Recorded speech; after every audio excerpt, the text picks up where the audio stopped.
Hello guys, কি অবস্থা সবার? কেমন আছো? আশা করি অনেক ভালো আছো। অস্থির বাঙালিদের কিছু অস্থির টিকটক ভিডিও নিয়ে আমি আবারও হাজির হলাম। তো কথা না বেরিয়ে চলো শুরু করা যাক অস্থির বাঙালিদের অস্থির টিকটক ভিডিও। তো গাইস, ভিডিও তো শুরু করব, তার আগে এদেরকে দিয়ে একটা ভিডিও শুরু করি।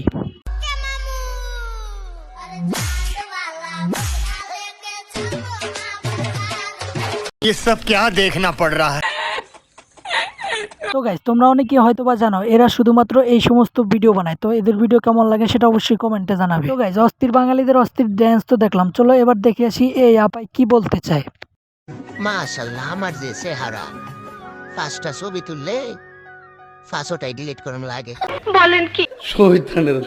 গাইস, তোমরা অনেকেই হয়তো বা জানো যে এই আপাই বর্তমানে টিকটকে ফেমাস, আর ওনার ভিডিও কে কে দেখো সেটা অবশ্যই কমেন্টে জানাবে। তো গাইস, চলো এবার এই সুন্দরী আপার একটা ভিডিও দেখে আসি, তা না হলে তো মিস করবো।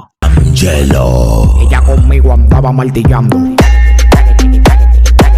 Ella conmigo andaba martillando. ये सब क्या देखना पड़ रहा है।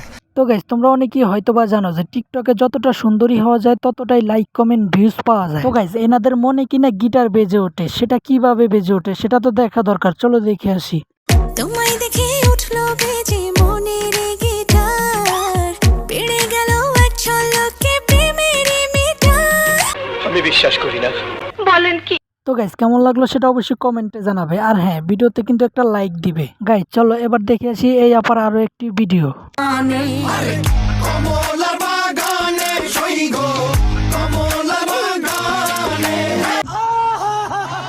তো গাইস, তোমরা অনেকেই হয়তো বা জানো যে বর্তমানে গান ভাইরাল হয় শুধুমাত্র টিকটকারদের কারণে, আর যেমন কিনা এই শাকিব খানের গানটাও বর্তমানে ভাইরাল। তো গাইস, তোমাদের কাছে এই গানটা কেমন লাগলো, সেই সাথে এই ড্যান্সটাও কেমন লাগলো সেটা অবশ্যই কমেন্টে জানাবে। আর হ্যাঁ, আজকের ভিডিও এ পর্যন্ত। এই ভিডিও কেমন লাগলো অবশ্যই কমেন্টে জানাবে। এরকম ভিডিও দেখতে চাইলে অবশ্যই চ্যানেলটা সাবস্ক্রাইব করে রাখবে। ধন্যবাদ। Conmigo andaba martillando.